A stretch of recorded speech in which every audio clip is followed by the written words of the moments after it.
Joining us now, two guests. The Arizona Republican Senator Jon Kyl. He's a supporter of John McCain. He's joining us from Phoenix. And in Richmond, Virginia, Governor Tim Kaine. He's a supporter of Barack Obama. Senator Kyl, you voted against giving the government the authorization to effectively bail out these two mortgage giants. You've seen now what Henry Paulson has just announced. Give us your reaction.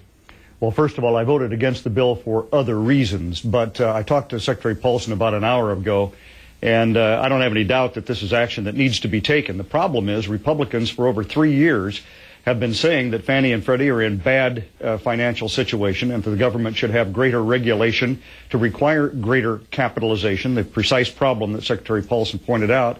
Democratic leaders in the Senate and House said, oh, no, everything's just fine. We don't need greater regulation. They're not in bad shape. Even just a couple of months ago, they were saying that. And so, unfortunately, this is, the chickens come home to roost. But I will say this. We've got to reform the situation so taxpayers are no longer on the hook. With Fannie and Freddie investors, it's basically heads we win, tails you lose. And you are the taxpayers. What were the other reasons that you opposed, why you voted against the legislation? The legislation created a huge slush fund, which actually Freddie and Fannie had to pay for. In other words, even though they're in terrible financial shape, they were required to put additional money into a pot, which would essentially go to local and state governments for what I believe would be basically political purposes. And there were some other problems with the legislation. This was the so-called housing legislation. It wasn't just about Fannie and Freddie. The additional regulation in Fannie and Freddie was the one good thing in that particular bill. All right, let's get the reaction from Governor Tim Kaine. A lot of homeowners in the Commonwealth of Virginia. Governor, what do you think? A good idea by the Bush administration to bail out these two mortgage giants, or a bad idea?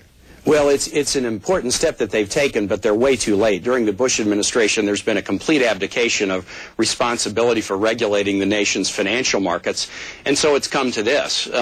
States were stepping up, warning the federal regulators that we were going to have problems in the mortgage industry with both private lenders and Freddie and Fannie, but there has been a laissez-faire attitude toward trying to protect homeowners and the credit markets of the nation by the Bush administration. And so this is chickens coming home to roost. The step needed to be taken, but it's an indication of what happens when you put hands off on the regulating the financial industry, and then you end up having to do this kind of massive bailout to save it. Let me get this straight, Senator Kyl. You now support greater federal regulation of the private sector or the semi-private sector. Is that what you just said in that first answer, and that the Democrats oppose greater regulation? The Democrats want oppose greater regulation? Is that because I'm a little confused. The Republicans have always tried to eliminate regulation, but now you're saying more regulation is needed, and the Democrats are on the wrong side of this issue. Well, with all due respect to Governor Kaine, the Bush administration and Secretary Paulson in particular has urged greater regulation, but there is no statutory basis, no legal basis for regulating Fannie and Freddie stronger than they had been regulated. Democrats had always opposed that.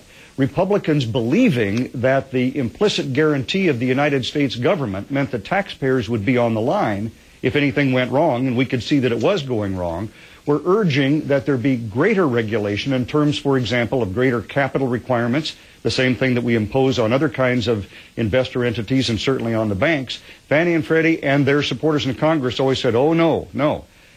They're not in trouble, and they don't need greater requirements and greater regulation. The reason that Republicans supported greater regulation is because these are unique entities where the taxpayers are on the hook if something goes wrong. Let me let Governor Kaine respond. Go ahead, Governor. Sure. Well, I think what the record will show is that Democrats, but also Republican governors around the country were aware of these problems in the financial markets on the private side. Remember, these loans don't begin with Freddie Mae and Fannie. They begin with private lenders. They were aware of serious problems in the private markets, went to the Bush administration to push greater regulation of the private markets, and the Bush administration was laissez-faire. You can't do it. This is a federal responsibility, but then the responsibility wasn't taken seriously. That's why we're in the problem that we're in. That's why Freddie and Fannie have all these loans and paper that were were really not adequately understood, and the due diligence wasn't done.